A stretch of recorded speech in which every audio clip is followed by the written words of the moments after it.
யாத்திராகமம் அதிகாரம் 17 வசனம் 1.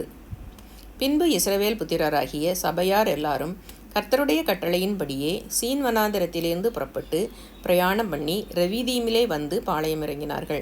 அங்கே ஜனங்களுக்கு குடிக்க தண்ணீர் இல்லாதிருந்தது. வசனம் 2.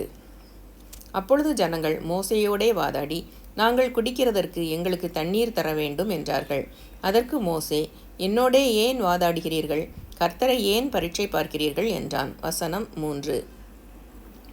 ஜனங்கள் அவ்விடத்திலே தண்ணீர் தவனமாயிருந்தபடியால் அவர்கள் மோசேக்கு விரோதமாய் முறுமுறுத்து, நீர் எங்களையும் எங்கள் பிள்ளைகளையும் எங்கள் ஆடு மாடுகளையும் தண்ணீர் தவனத்தினால் கொன்று போட எங்களை எகிப்திலிருந்து ஏன் கொண்டு வந்தீர் என்றார்கள். வசனம் 4. மோசே கர்த்தரை நோக்கி கூப்பிட்டு, இந்த ஜனங்களுக்கு நான் என்ன செய்வேன்? இவர்கள் என்மேல் கல்லெறிய பார்க்கிறார்களே என்றான். வசனம் 5.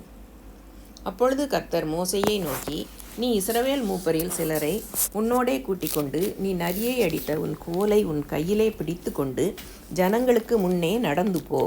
வசனம் 6. அங்கே ஓரேபிலே நான் உனக்கு முன்பாக கன்மலையின் மேல் நிற்பேன். நீ அந்த கன்மலையை அடி. அப்பொழுது ஜனங்கள் குடிக்க அதிலிருந்து தண்ணீர் புறப்படும் என்றார். அப்படியே மோசே இஸ்ரவேல் மூப்பரின் கண்களுக்கு முன்பாக செய்தான். வசனம் 7. இஸ்ரவேல் புத்திரர் வாதாடினது நிமித்தமும் கர்த்தர் எங்கள் நடுவில் இருக்கிறாரா இல்லையா என்று அவர்கள் கர்த்தரை பரீட்சை பார்த்தது நிமித்தமும் அவன் அந்த ஸ்தலத்திற்கு மாசா என்றும் மேரிபா என்றும் பெயரிட்டான். வசனம் 8. அமலேக்கியர் வந்து ரெவிதீமிலே இஸ்ரவேலரோட யுத்தம் பண்ணினார்கள். வசனம் 9. அப்பொழுது மோசே யோசுவாவை நோக்கி, நீ நமக்காக மனிதரை தெரிந்து கொண்டு புறப்பட்டு அமலேக்கியோடு யுத்தம் பண்ணு.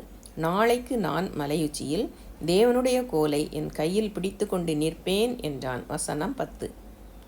யோசுவா தனக்கு மோசே சொன்னபடியே செய்து அமலேக்கியோட யுத்தம் பண்ணினான். மோசேயும் ஆரோனும் ஊர் என்பவனும் மலையுச்சியில் ஏறினார்கள். வசனம் 11. மோசே தன் கையை ஏறெடுத்திருக்கையில் இஸ்ரவேலர் மேற்கொண்டார்கள். அவன் தன் கையை தாழ விடுகையில் அமலேக்கு மேற்கொண்டான். வசனம் 12. மோசேயின் கைகள் அசந்து போயிற்று. அப்பொழுது அவர்கள் ஒரு கல்லை கொண்டு வந்து அவன் கீழே வைத்தார்கள். அதன் மேல் உட்கார்ந்தான். ஆரோனும் ஊரும் ஒருவன் ஒரு பக்கத்திலும் ஒருவன் மறுபக்கத்திலும் இருந்து அவன் கைகளை தாங்கினார்கள்.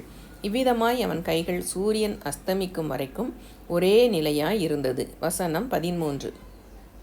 யோசுவா அமலேக்கையும் அவன் ஜனங்களையும் பட்டய கருக்கினாலே முறிய அடித்தான். வசனம் 14. பின்பு கர்த்தர் மோசேயை நோக்கி, இதை நினைவு கூறும் பொருட்டு நீ ஒரு புஸ்தகத்தில் எழுதி யோசுவாவின் செவி கேட்கும்படி வாசி. அமலேக்கை வானத்தின் கீழெங்கும் இராதபடிக்கு நாசம் பண்ணுவேன் என்றார். வசனம் 15. மோசே ஒரு பலிபீடத்தை கட்டி அதற்கு யெகோவா நிசி என்று பெயரிட்டு. வசனம் 16. அமலேக்கின் கை கர்த்தருடைய சிங்காசனத்துக்கு விரோதமாய் இருந்தபடியால் தலைமுறை தோறும் அவனுக்கு விரோதமாய் கர்த்தரின் யுத்தம் நடக்கும் என்றான். யாத்திராகமம் அதிகாரம் 17 முற்றிற்று.